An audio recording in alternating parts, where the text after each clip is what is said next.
C'est ce qui est écrit dans Ésaïe 55, verset 1. Il est écrit: vous, tous qui avez soif, venez aux eaux, même celui qui n'a pas d'argent.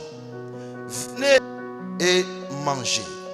Venez acheter du vin et du lait. Alléluia. Quelqu'un dit Amen. Quelqu'un dit Amen. Assieds-toi dans sa présence. Bien-aimé, alors, voici la parole de Dieu. Il dit: venez, vous tous qui avez soif. J'aimerais parler ce soir de la plénitude de l'esprit qui se trouve à deux niveaux. L'esprit en nous qu'on appelle l'onction intérieure et l'esprit sur nous qui nous est donné pour opérer. Alléluia. Je voulais parler de l'onction en nous. L'onction intérieure. Bien-aimé, lorsque le Saint-Esprit, lorsqu'on est né de nouveau, il y a trois choses qui s'opèrent en nous et qui fait de nous des chrétiens. Premièrement, il y a ce qu'on appelle la soif. Le Saint-Esprit met la soif en toi afin que chaque fois tu ailles vers Dieu. La deuxième chose, c'est la foi. Tu es né, un an ne s'est pas révélé à toi pour dire tu es un enfant de Dieu. Mais tu crois que tu es un enfant de Dieu. Tu crois que tu es né de nouveau. Alors ça, le Saint-Esprit te donne une foi. La troisième chose, c'est l'amour. L'amour est répandu dans notre cœur. Et quand on parle de l'amour, on parle du sacrifice. C'est pourquoi il est écrit: il a tant aimé le monde qu'il a donné son Fils unique. Alors ces trois choses marquent la nouvelle naissance en nous. Alléluia. Qui nous amène chaque fois vers Dieu. C'est pourquoi dans Ésaïe 55, le verset 1, Ésaïe est en train d'appeler. Mais il appelle les types de personnes, pas tout le monde. Il dit: vous tous qui avez soif, venez aux eaux. Vous tous qui avez soif de voir Dieu. Vous tous qui avez soif de marcher avec Dieu. Vous tous qui avez soif de connaître Dieu. Vous tous qui avez soif de voir Dieu un jour, te dire: oui ma fille, telle ou telle chose. Il dit: vous tous qui avez soif. Alors là, il parle aux assoiffés. Il ne parle pas à tout le monde. C'est pourquoi l'église peut être remplie, mais il y a peu qui sont assoiffés. Il y a peu qui ont la soif de voir Dieu, de marcher avec Dieu, d'avoir un temps de communion avec Dieu. Alléluia. Peu de personnes. C'est pourquoi Isaïe dit ici: venez, vous tous qui avez soif, venez aux eaux.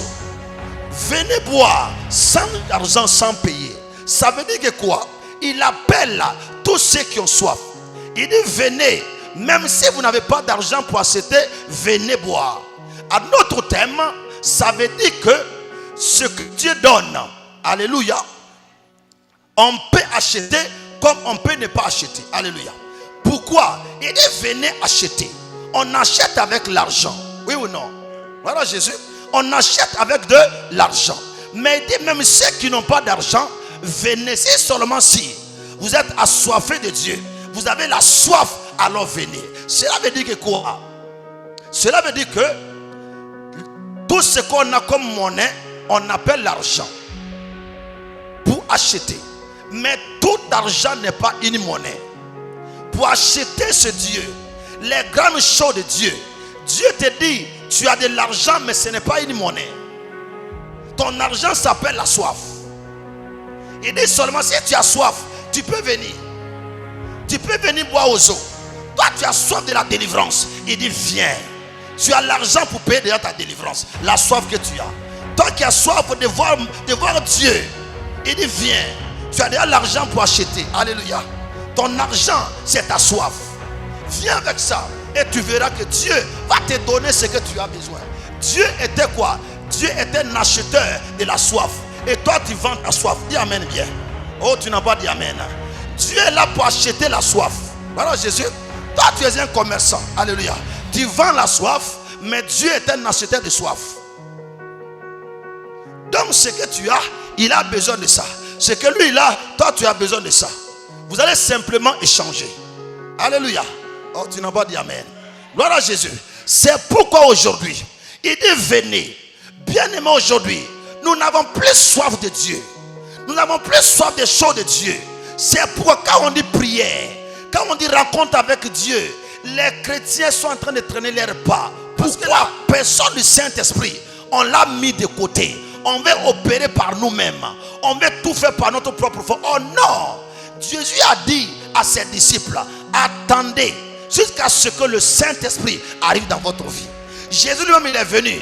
Il a commencé à faire quoi? Le travail, sa destinée naturelle. Il est devenu quoi? Il était serpent, un menuisier. Alléluia. Il faisait quoi? Il faisait le travail de la menuiserie. Jusqu'à ce que le Saint-Esprit descende sur lui. C'est en ce moment-là qu'il a commencé. Alors nous aujourd'hui, combien de chrétiens connaissent le Saint-Esprit? Combien de personnes marchent avec le Saint-Esprit? Combien de personnes communient avec le Saint-Esprit le matin avant de sortir? Combien connaissent le Saint-Esprit? Combien entendent la voix du Saint-Esprit? On dit Dieu, Dieu, Dieu. Je vais te choquer ce soir. Jésus n'est plus sur terre. Alléluia. Oh, tu n'as pas dit amen. Jésus là, il n'est plus sur terre. C'est pourquoi il a dit, je m'en vais. Je vais vous envoyer une personne qu'on appelle le consolateur. Quand il va venir, c'est lui qui va vous enseigner. C'est lui qui va vous montrer la voie à suivre. C'est lui qui va vous révéler des choses cachées, des choses à venir. Donc c'est la personne du Saint-Esprit. Or nous, on a déjà attristé le Saint-Esprit. Or d'autres aussi pensent que le Saint-Esprit est quoi? Est simplement une puissance. Le Saint-Esprit n'est pas seulement une puissance. Alléluia. Le Saint-Esprit est une personne. Une puissance ne s'attriste pas. Voilà Jésus. Une puissance ne peut pas s'attrister. Mais un homme s'attriste. Donc le Saint-Esprit est une personne. Si nous marchons avec l'Esprit, sachant que c'est une personne qu'il peut s'attrister, il y a des choses que nous n'allons pas faire. Mais comme nous pensons que c'est une puissance, quand on a besoin, on utilise et on dépose la boîte.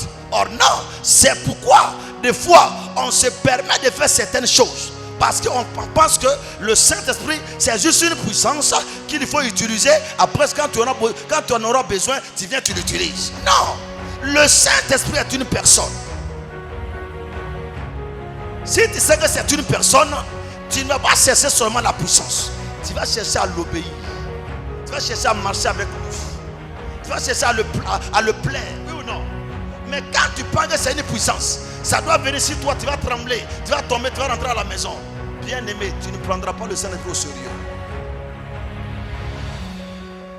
C'est pourquoi la première des choses qui va vous amener toujours à avoir la plénitude de l'esprit, c'est la soif. La soif. La soif est la clé, est la monnaie qui va te permettre d'acheter toujours la plénitude de l'esprit. Quand une personne a soif, bien aimé, il va où? Hein? Il va aux eaux. C'est pourquoi les filles de Corée ont chanté en disant, je suis comme une biche assoiffée. Oui ou non? Une biche qui est assoiffée peut parcourir des distances et des distances. Alléluia. Pour aller où se trouve quoi? Des eaux. Afin de faire quoi? Afin de se restaurer. Alors quand tu as soif de Dieu, aller au culte le soir, ça ne sera pas un problème pour toi. Quand tu as soif de Dieu, avoir une vie de prière ne sera pas un problème pour toi. Quand tu as soif de Dieu, marcher dans la sanctification ne sera pas un problème pour toi. Parce que tu sais qu'en marchant en dehors de la sanctification, tu vas attrister le Saint-Esprit. Alléluia. Donc, tu vas commencer à marcher quoi? Dans la sanctification. Tu vas avoir une bonne vie.